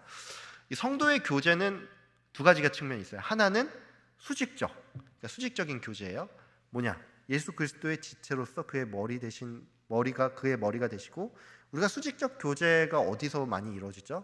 예배 때 많이 이루어지죠. 예배 때 많이 이루어지는데 그 모든 보화 은사에 참여하는 과정이죠. 예배가 우리가 잘못 생각하는 게, 예배가 단지 경배 드리는 그거 하나만 있는 게 아니에요. 물론 그게 가장 주 목적이겠지만, 수직적 교제로서 우리가 그 모든 은사와 보화에 참여를 합니다. 그래서 우리가 예배 드리면서 또 은혜 받았다라는 말을 하잖아요. 근데 이걸 너무 또 굉장히 좀 가혹하게 그런 말 하면 안 돼라고 얘기하시는 분이 있는데, 우리 솔직히 은혜 받잖아요. 은혜 받고 인생의 어떤 문제나 여러 가지 것들 고민하고 있다가 말씀 들으면서 힘을 얻고 또 새로운 은사를 참여하고 다짐도 하고 그렇게 되잖아요. 그래서 수직적인 연결, 교제가 일어납니다. 수평적 연결. 자, 우리 교회 올해 표 뭐죠? 자, 더 작게 성장하는 교회죠. 자, 수평적 연결에 굉장히 힘써야 되는 부분이 있어요. 그래서 이 은사를 가지고 우리는 어디에 쓰인다? 다른 지체의 유익과 구원을 위해서 사용합니다. 그래서 이 성도의 교제는 이런 게 있다라는 것이죠. 자, 우리 성도의 교제라고 하는데 왜 성도라고 부를까요? 예, 성도라는 말 자체가 거룩한 무리들이잖아요. 예, 여러분 날 보면 거룩합니까? 제가 이런 표현을 해서 좀 그렇지만, 목회자인 저조차도 저를 보면 거룩하다는 생각이 전혀 들지 않는데, 예, 우리는 사실 점진적 성화도 얘기를 하지만 별로 변한 것 같지도 않고 그냥 본질적으로 죄인에 가깝다는 생각이 더 들죠. 근데 왜 성도라고 부를까요? 예. 이런 이유 때문에 로마 카톨릭 같은 경우에 성도가 있고 신자가 있습니다. 이 말이 좀 구분돼 있어요. 그래서 성도는 성인을 의미해요. 성인의 반열에 오른 사람을 성도라 그러고, 성도의 교제는 뭐냐? 신자들 간의 교제가 아니라 이 성인들과 교제를 해서 그들에게 보속행위로서 그들에게 대신 구하고 나의 어떤 죄가를 덜어내는, 전구한다 그랬죠. 대신 구하는, 이거를 성도의 교제로 얘기를 해요. 그러니까 그들은 성도와 신자가 구분이 돼 있죠. 이게 좀 이상한 거예요. 근데 우리는 어떻게 돼 있죠? 일반적인 성도가 일반적인 신자를 의미하죠. 근데 우리가 죄인인데 왜 성도라고 부를까? 방금도 얘기했지만 교회가 거룩한 거는 성도가 거룩해서가 아니라 하나님께서 거룩하게 하셨기 때문이고, 우리 개별 성도가 왜 성도로 불리냐? 우리는 돌나무까지예요. 돌나무까지인데 예수 그리스도께 접붙었기 때문입니다. 접붙었기 때문에 우리가 성도인 거지, 우리 자체가 돌나무였어요. 우리 자체는 돌나무였다는 거예요. 우리가 뭔가 거룩해서가 아니라는 것입니다. 그리스도의 지체가 되었기 때문에 우리가 성도이다. 자, 성도가 수직적 교제와 또 수평적 교제가 있어야 된다라는 거죠. 그래서 우리가 좀 생각해 볼 주제가 있어요. 수평적 교제가 필수입니다. 그래서 우리 봉사도 귀찮고 구역 모임도 힘들고, 야 목사님 한 달에 2번이나 하라고 그래. 안 그래도 한 번도 모이기 힘든데, 사람들 만나면 맨날 보면은 그 집사님 와서 맨날 그 분위기 흐리는데 만나는 거 피곤한데, 우리 이렇게 생각하죠. 그냥 혼자 읽고 조용히 4층에서 예배 드리고 빠져나가고 기도하고 찬양하면 됐지, 이렇게 생각할 수가 있는데, 잘못된 생각이에요. 교회, 에클레시아, 이 부름받은 사람들, 복수형이에요. 말 자체가 에클레오, 이게 클레오가 부르다고, 에크가 밖으로부터, 시아라는 표현은 이 명사 복수형입니다. 그래서 에클레시아란 말 자체가 밖으로부터 부름을 받은 사람들이에요. 이미 단체를 이미 지칭을 하고 있습니다. 그래서 칼빈이 이런 말을 해요. 하나님은 우리의 어머니인 교회를 떠나 아버지로 발견될 수 없다. 이거 되게 위험한 말인 것 같은데, 이게 무슨 얘기냐면 이게 어떤 교회를 우상하는 게 아니에요. 이 참된 교제 안에서 우리가 하나님 아버지를 발견할 수 있다라는 그런 의미입니다. 감리교의 웨슬리조차도 이런 말을 해요. 성도는 홀로 천국에 가지 않는다라는 이런 말을 했어요. 그리고 디트리트 본 회퍼는 이런 말을 했어요. 나 홀로 있는 자는 그와 함께 있는 하나님을 조심하라. 그와 함께 있는 자는 나 홀로 있음을 조심하라. 그러니까 혼자 신앙생활하는 게 굉장히 위험하다는 걸 얘기하려고 이런 표현을 썼습니다. 그리고 이 은사와 관련해서 한번 생각을 해봐야 돼요. 자, 여기 보면 각 신자는 자기의 은사를 가지고 누구의 유익과 복을 위해? 다른 지체의 유익과 복을 위해서 사용을 한다라는 것이죠. 교회를 세우기 위함이에요. 내가 은사가 있다는 게 절대 자랑할 게 아닙니다. 어떤 사람이 저 권사님 진짜 말씀 진짜 잘하셔. 너무 은혜돼. 그 권사님 하면서 이렇게 혼자 뽐내고 이런 거 아니에요. 그러니까 내가 어떤 은사가 있다는 게 나를 뽐내기 위함이 아니라 이 교회를 세운다는 것이죠. 교회가 분열되는 원인을 가만히 생각해 보면 알 수 있지만, 내가 낫다라고 생각할 때, 내가 이 은사를 가지고 나를 드러낼 때 교회가 분열이 납니다. 고린도 교회의 분열의 원인이 이런 거였죠. 그래서 사랑을 사모하라고 한 게 이걸 통합을 시키는 과정에서 그렇죠.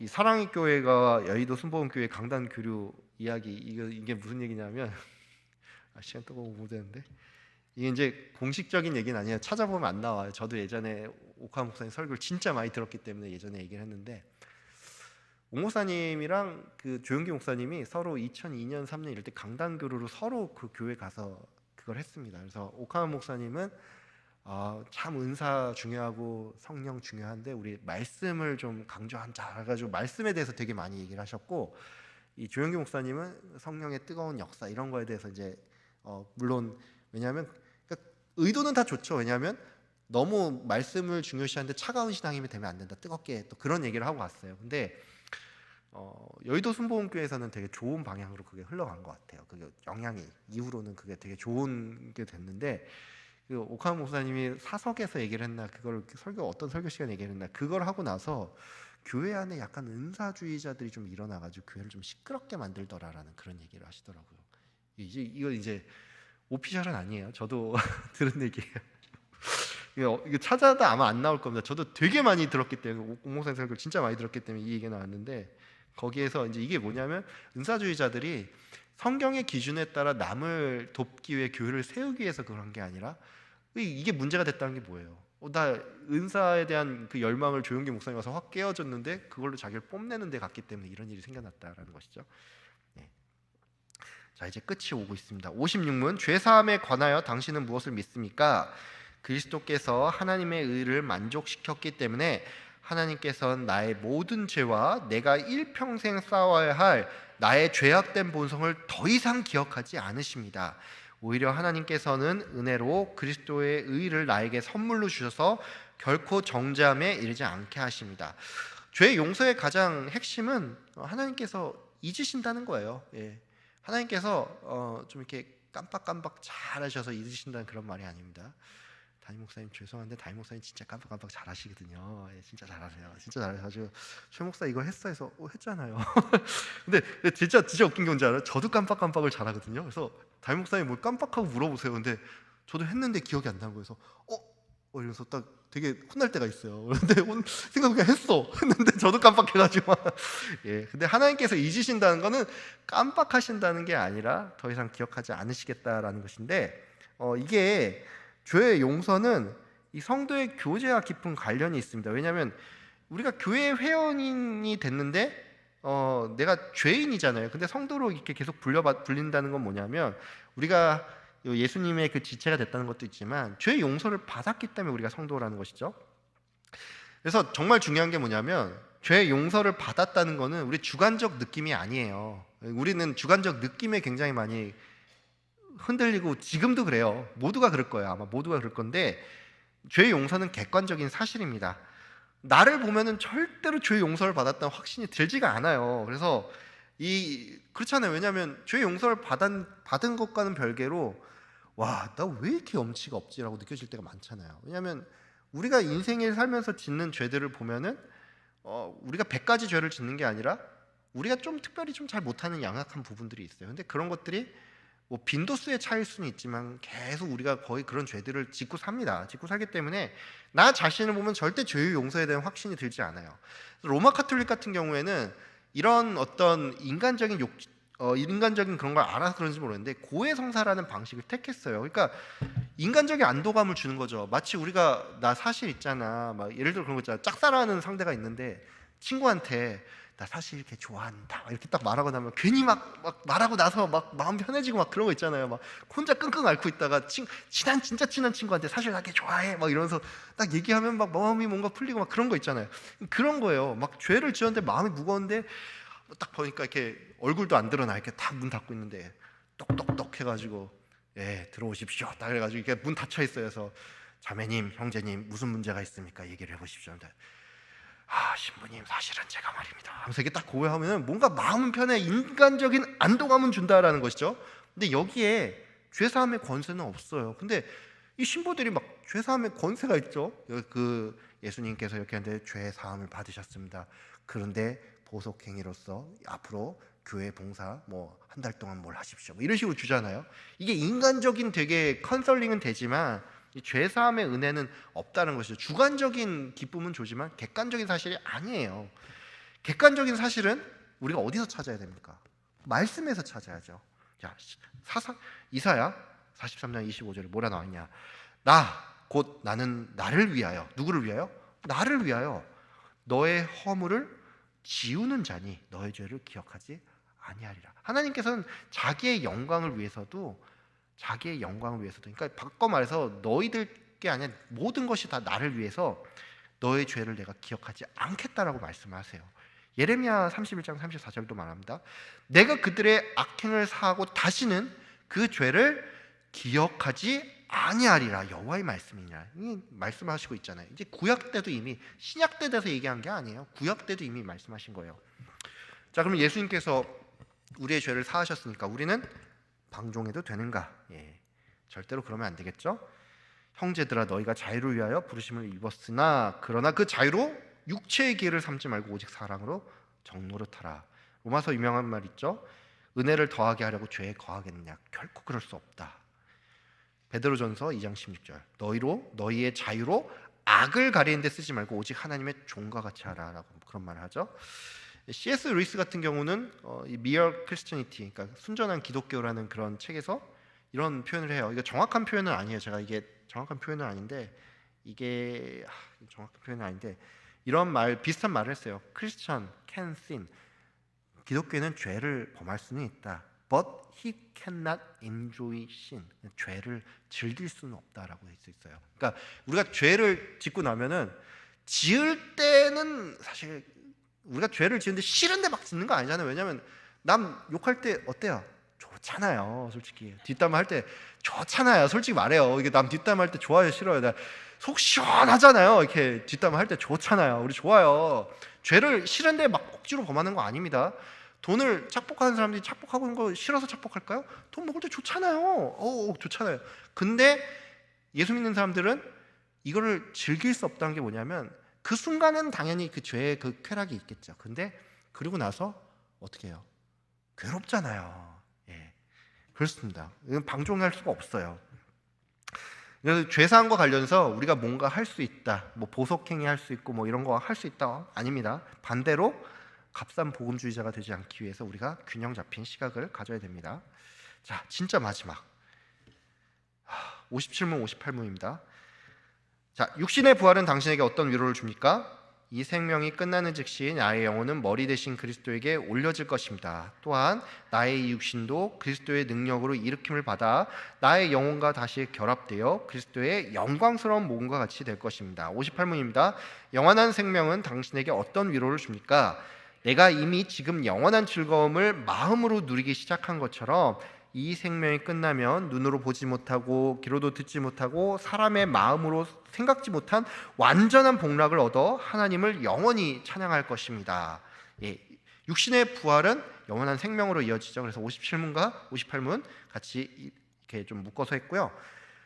우리가 교회 일원이 되고 성도 간 교제 나누고 죄 사함의 은혜를 입어도 죄 문제의 완전한 해결은 결국 우리가 결국 부활의 몸을 입고 영원한 생명을 얻는 거기까지 나아가야 됩니다. 죄 문제가 사실 우리가 죄 사함의 은혜를 입었다 해서 완전히 끝나진 않아요. 그래서 제가 42문에도 얘기를 했지만 완전한 죄 문제 해결을 위해서는 결국 인간이 죽어야 됩니다. 왜냐하면 우리 죽는 그 전날까지 우리는 계속 죄를 짓고 살기 때문에 죄 문제 완전 해결을 하면 육체의 죽음을 맞아야 되죠. 근데 우리가 이 죽음에 대해서 두려워하죠. 믿지 않는 사람들은 심판을 두려워하죠. 심판을 두려워하지만 성도도 두려워해요. 죽음을 두려워할 수밖에 없어요. 그건 사실이에요. 왜냐? 사랑하는 사람과 이별을 하잖아요. 이별하고 또 그리고 단절되잖아요. 그 여기에 따른 두려움이 있습니다. 두려움이 있고 그리고 어쨌든 죽는 그 과정 가운데 몸이 아프거나 이런 아픔 자체는 또 느끼잖아요. 그렇기 때문에 사실 이 죽는 과정을 힘들어합니다. 근데 부활이 우리에게 위로와 소망을 주는 거는 이 이별과 단절이 우리에게 있고 또 고통이 있지만 이게 일시적이라는 거예요. 다시 만난다는 것이죠. 근데 예수님 안 믿는 사람은 이게 일시적인가요? 영원한 건가요? 영원한 거죠. 그러니까 우리 전도할 때 당신 봐야지 당신 다시 봐야지 이런 마음으로 해야 돼요. 진짜 사랑한다면 그런 마음으로 해야 됩니다. 자, 왜 육신의 부활을 말을 합니까? 할 때 성경에서 증언을 합니다. 고린도전서 15장 51에서 52절 나팔 소리가 나매 죽은 자들이 썩지 아니할 것으로. 그러니까 육신의 부활이 있다라고 말을 하죠. 잘못된 주장들이 있어요. 제세르파 같은 경우는 영혼의 부활을 주장을 하고 자유주의 신학자들은 아예 안 믿죠. 기적적인 거 안 믿죠. 그래서 예수님의 교훈이 중요하다고 해서 교훈의 부활을 주장을 하는데 이거 잘못된 얘기입니다. 부활의 몸이란 어떤 것이냐라고 할 때 부활의 몸이 봐봐요. 여러분 그 예수님이 부활의 몸을 입고 왔을 때 못 알아본 사람이 있었죠. 그렇죠? 좀 이상하다 생각하지 않았어요? 왜 부활하셨는데 못 알아보지? 똑같은 몸이 아니에요. 예수님 생전에 그 공생기간 때 똑같은 몸으로 부활한 게 아닙니다.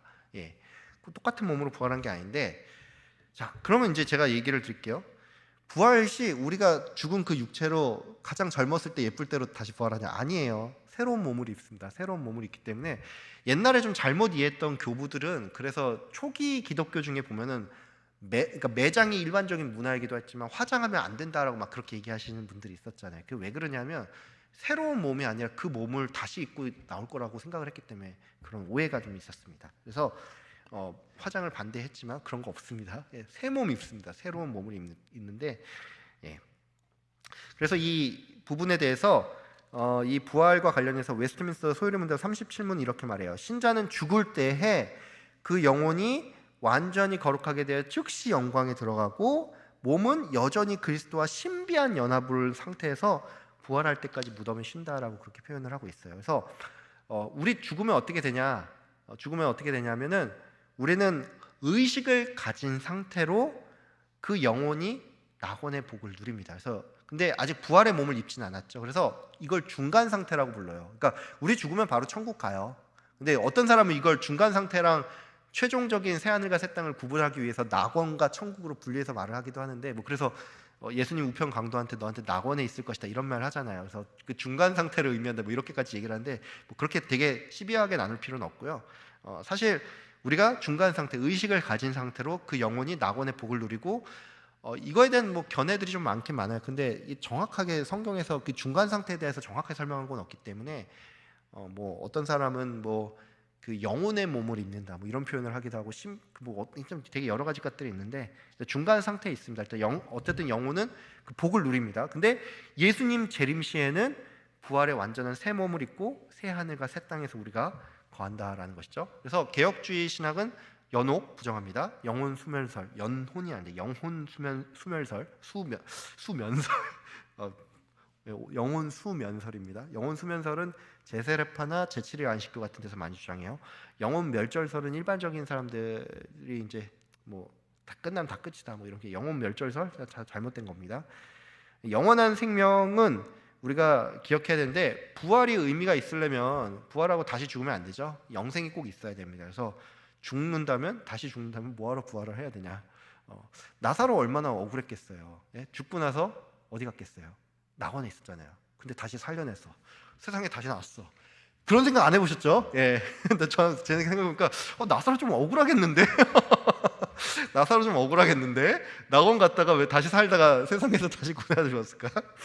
예, 다시 죽으면은 부활이 의미가 없다는 거죠. 그래서 영생의 의미가 있습니다. 그리고 마지막, 영생은 절대로 그 미래의 그 사건이 아니에요. 여기 보면은 이미 지금 영원한 즐거움을 마음으로 누린다라는 것이죠. 그리고 하나님을 영원히 찬양하는 게 지금입니다. 지금. 예. 그래서 미래에 대한 기쁨이 아니라 지금 나에게 기쁨이 있는데, 이게 이거예요. 확정된 미래는 나에게 기쁨이 될 수가 있어요. 제가 대학교 4학년 2학기를 그러니까 제 인생에 가장 행복했던 시기로 기억을 하거든요. 근데 왜 그러냐면은 저는 대학교 2학년 100번 하라면 100번 할 수가 있어요. 왜 그러냐? 4학년 1학기 때 취직이 됐어요.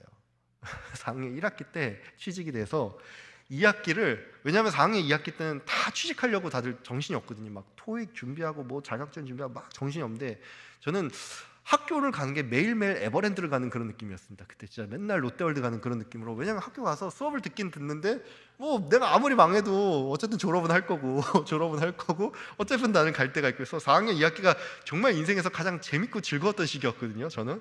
그래서 이게 왜냐? 확정된 미래가 있으니까 이게 기쁨이 되죠. 근데 세상은 봐봐요. 이 확정된 미래가 회사가 망할 수도 있잖아요. 제가 4학년 2학기 때. 근데 이 확정된 미래가 취소가 됩니까? 안 됩니까? 우리는 취소가 안 돼요. 그래서 지금 바로 우리는 영생의 기쁨을 누릴 수가 있다라는 것이죠. 자, 너무 길게 했네요. 자, 59에서 64문은 다음 주에 안 하고 넘어가고 65문부터 들어가겠습니다. 스킵을 하고 넘어갈게요. 다들 수고 많으셨고 제가 기도하고 마치겠습니다. 참 좋으신 하나님 아버지 감사합니다. 오늘 또 이렇게 하이델베르크 요리문답 6번째 강의 시간을 통해서 예수 그리스도의 낮아지심과 또 성령님에 대해서 우리가 그 유익에 대해서 알게 해주심에 감사합니다. 하나님, 오늘 배운 것들 우리가 머릿속에 그 지식으로만 머무는 것이 아니라 우리의 마음 가운데 또한 적용이 되고 우리의 삶에 적용이 되어 이 지식이 우리의 영혼을 살찌우는, 우리의 영혼을 풍성하게 만드는 그런 기쁨의 배움의 시간이 될 수 있도록 주님 인도하여 주시옵소서. 감사드리며 예수 그리스도의 이름으로 기도드립니다. 아멘. 자, 수고 많이 하셨습니다.